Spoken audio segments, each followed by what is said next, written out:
오늘 아침을 여는 말씀은 사도행전 22장 1절에서 2절까지 말씀입니다.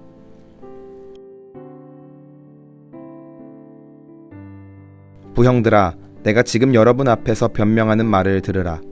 그들이 그가 히브리 말로 말함을 듣고 더욱 조용한지라. 이어 이르되.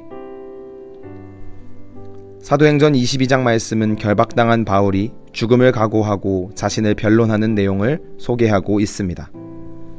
사도 바울의 변론을 통해 성도는 어떤 삶을 살아야 하는지 바르게 깨달아 알고자 합니다. 사도 바울의 전도 여행은 고난과 환난의 연속이었습니다. 다메섹 도상에서 예수님을 만난 이후의 바울의 삶은 순탄하지 않았습니다. 배척을 당하기도 했고 지역 사람들에게 맞아서 죽을 뻔한 적도 있었습니다. 또한 옥에 갇히기도 하고 옥에서 매를 맞아 목숨이 위태로웠던 일도 있었습니다. 오늘 또한 자신에 대한 유대인들의 오해와 편견으로 인하여 결박당해 어려움을 당하고 있는 것입니다.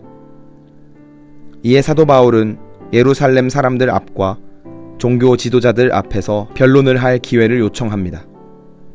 자신 스스로가 이 상황을 해결하기 위해 변론할 것을 요청한 것입니다.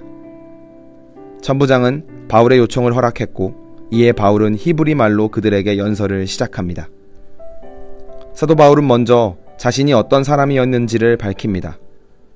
사도 바울은 자신이 유대인이고 가말리엘 선생의 문화에서 교육을 받은 사람이며 이전에는 예수님을 믿는 사람들이라면 남녀노소를 불문하고 박해하여 옥에 가두었고 심지어는 죽이는 것까지 서슴지 않았던 사람임을 말합니다. 또한 박해하러 가는 곳이라면 그게 어디든 가리지 않고 가던 자신의 과거에 대해 이야기합니다. 그러나 이제는 변화된 자신의 모습과 경위에 대하여 이야기합니다. 다메섹에 있는 신도들을 잡으러 가던 도중에 호련히 비추는 빛 속에서 예수님을 만났고 그 길로 회개하고 예수님을 믿는 사람이 되었음을 이야기합니다. 이어서 그는 이제는 예수님을 믿는 사람들을 박해하고 괴롭히는 삶이 아니라 도리어 자신이 예수님을 믿는 사람이 되어 복음을 전하고 복음의 길을 닦는 사람이 됐음을 말합니다.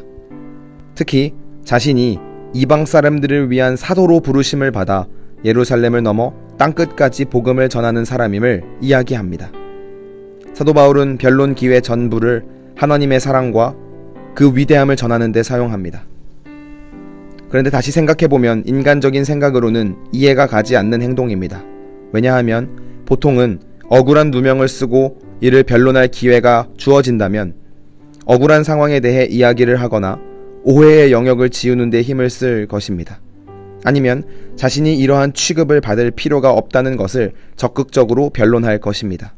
특히나 바울은 태어나서부터 로마의 시민권자였기 때문에 이러한 취급을 받을 필요가 없었으며 오히려 이런 대우를 한 사람이 불법을 저지르는 사람이 됩니다. 실제로 이후에 자신이 로마 시민권자인 것을 밝히자 그 자리에서 풀려났고 천부장은 이 사실에 두려워했음을 확인할 수 있습니다. 그러나 사도 바울의 생각에는 자신이 이 자리에서 풀려나는 것보다 더 중요했던 것은 바로 복음을 전하는 일이었습니다. 그는 어떠한 순간 속에서도 복음을 전하고 증거하는 데 온 힘을 쏟았던 사람이었습니다. 심지어는 자신의 목숨이 위험한 상황에서도 복음 전하기를 멈추지 않았던 사람이었고 그의 삶 전체를 통해 이를 증명하며 살았던 사람이었습니다. 오늘 말씀을 통해 중요한 사실을 깨달아야 하겠습니다. 성도와 교회가 어떤 상황 속에서도 가장 먼저 신경을 써야 하는 것은 바로 복음 전파입니다. 하나님의 사랑을 전달하고 가르치고 나누는 것이 교회와 성도가 최우선으로 삼아야 하는 일입니다. 다른 어떤 인간적인 욕심이나 계획이 교회에 스며들어서는 안 되겠습니다. 교회가 이 땅에 존재하는 이유는 오직 복음을 전하는 일임을 기억해야 하겠습니다. 모든 순간 속에서 하나님의 사랑을 흘려보내고 이웃사랑을 실천함으로 하나님을 기쁘시게 하는 삶을 살아야 하겠습니다. 오늘 하루를 살아가시면서 어떤 상황이 찾아오더라도 복음을 전하는 데 힘쓰며 나아가 하나님의 사랑을 증명하는 데 힘쓰시는 모든 성도님들이 되시기를 간절히 소망합니다.